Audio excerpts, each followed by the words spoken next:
Mesdames, Messieurs, merci de nous avoir choisis pour vous mettre au parfum de l'actualité. Bienvenue dans cette édition du journal sur la radio-télévision Ngoma Kivu. Émettant dans la ville de Bukavu, nous sommes dans la partie est de la République démocratique du Congo.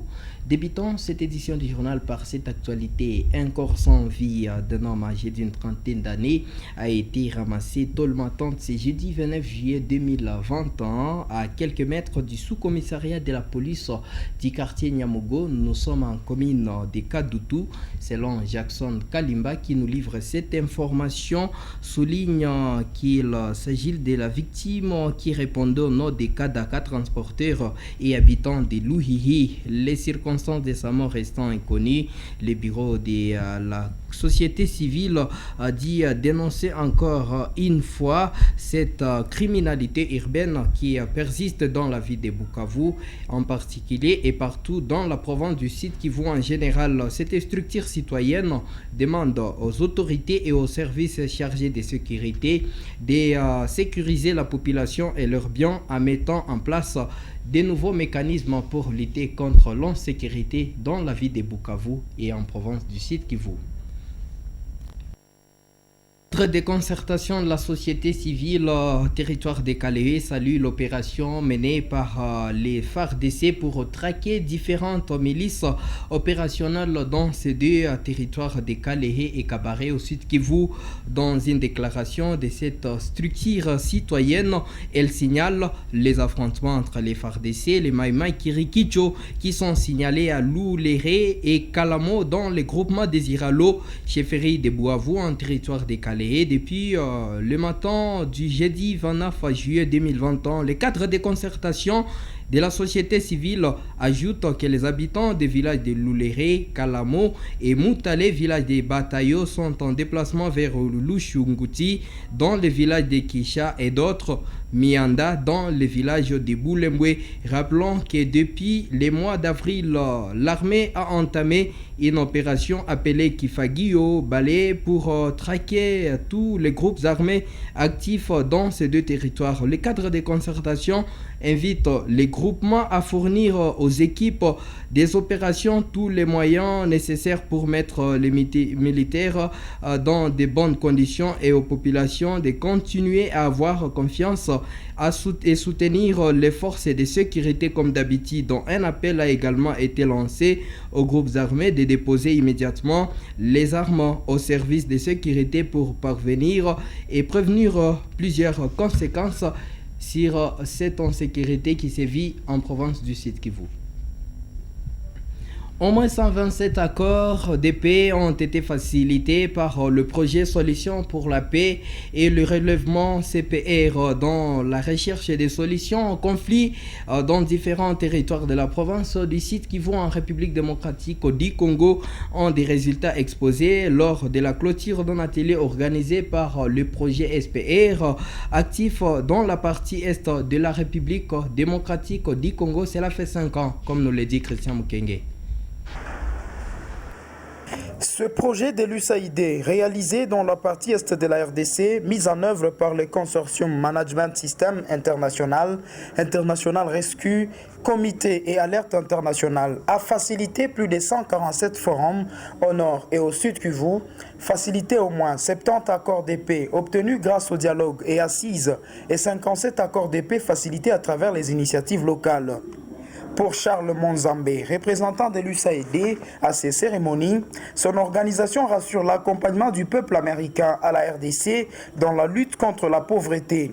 Cependant, elle va renforcer son mécanisme de l'instauration de la paix à l'est de la RDC. Aujourd'hui, c'est la fin du projet SPR, mais je voudrais vous rassurer que USAID n'est pas partie. Elle est toujours là et continuera à vous accompagner dans vos efforts de lutte contre la pauvreté et de la recherche d'une paix durable dans la province du Sud Kivu en particulier et en République et à l'est de la République démocratique du Congo en général. Des résultats satisfaisants pour les participants. Ces derniers ont bénéficié des renforcements des capacités en analyse participative des conflits, identification des leaders potentiels, notamment les femmes et autres groupes marginalisés. Certains bénéficiaires s'expriment. Les projets ESPER dont nous avons été bénéficiaires comme nous l'avons dit dès le départ, a permis de construire la paix et la cohésion sociale de façon durable en impliquant tout le monde à ces processus. Les femmes ont commencé à participer au processus démocratique et de participation à des instances de prise de décision dans leur milieu. Parti gouvernemental, le ministre provincial de l'Intérieur et Sécurité salue les réalisations et l'appui de ces organisations à ces consortiums. C'est alors ici l'occasion pour nous d'adresser nos sincères remerciements au gouvernement américain et au peuple américain pour les efforts et partenariats indéfectibles pour appuyer le gouvernement congolais à stabiliser cette région meurtrie par les conflits. Signalons que le projet Solutions pour la paix et les relèvements est un fruit du financement de l'USAID, mis en œuvre par les consortiums MSI, IRC et Alerte Internationale dans la province du Nord et Sud Kivu durant 5 ans. Et l'Assemblée nationale a accordé 48 heures aux confessions religieuses pour vider la question de la déclaration du président de la Commission électorale nationale indépendante CENI et dont membre de la plénière. Cette décision est contenue dans un mémorandum, dans un communiqué plutôt signé par le directeur du cabinet de l'Assemblée nationale mercredi 28 juillet 2021. Ce communiqué précise que ces délais expirent le vendredi 30 juillet 2021 de l'année en cours. L'entretemps, le Front commun pour le Congo FCC n'a pas encore déposé la liste de ces candidats. La plateforme fidèle à l'ancien président de la République démocratique du Congo, Joseph Kabila Kabange, dit attendre que les confessions religieuses choisissent d'une manière consensuelle un candidat président de la CENI qui soit apolitique. Cette situation fait suite à divergences qui règnent au sein des confessions religieuses au sujet de la désignation du futur président de la Commission électorale nationale indépendante CENI. 6 confessions religieuses ont annoncé mardi 27 juillet avoir désigné Denis Kadima Kazadi comme candidat de leur plateforme. Les autorités provinciales du site Kivu ont mis 2 numéros de téléphone à la disposition des habitants pour dénoncer les abus de tout celui qui tentera de refuser un billet, des mentions, des papiers cachés ou encore autres déchirures. Le numéro a été pris après un compromis des différentes couches de la population, notamment le ministère de l'économie, finances, commerce et industrie, les acteurs de la société civile, les échangeurs de monnaie ainsi que les bradeurs. Donc, comme un accord, ils ont choisi le numéro suivant, plus 243 99 13 45 43 et plus 243 84 00 63 401 pour dénoncer ces actes considérés comme abus de plusieurs opérateurs et bradeurs en province du Sud Kivu. La mairie de Bukavu réitère son engagement dans le recyclage des déchets ménagers et autres afin d'assainir la ville de Bukavu. Engagement pris après un atelier d'évaluation de la gestion des déchets dans la ville tenu ce jeudi 29 juillet 2021 à Bukavu sous l'accompagnement de la mairie avec l'appui de Tia Fund. À cette occasion, il a été démontré que dans les 90 avenues de la ville de Bukavu, 600 tonnes de déchets sont générées par jour dans les ménages et 269 tonnes hors ménage. Des déchets malheureusement pas valorisés, pourtant constituent une opportunité économique une fois transformés, soit en pavé, soit en autre matière. Mobuti Ochile a représenté le maire ad intérim de la ville. À ses assises, il a démontré la volonté de l'autorité urbaine d'assainir la ville de Bukavu. Il est dans ses propos recueillis par Natacha Mingwandrea. Parce qu'il s'agit de problèmes de déchets, gestion des déchets dans la ville de Bukavu.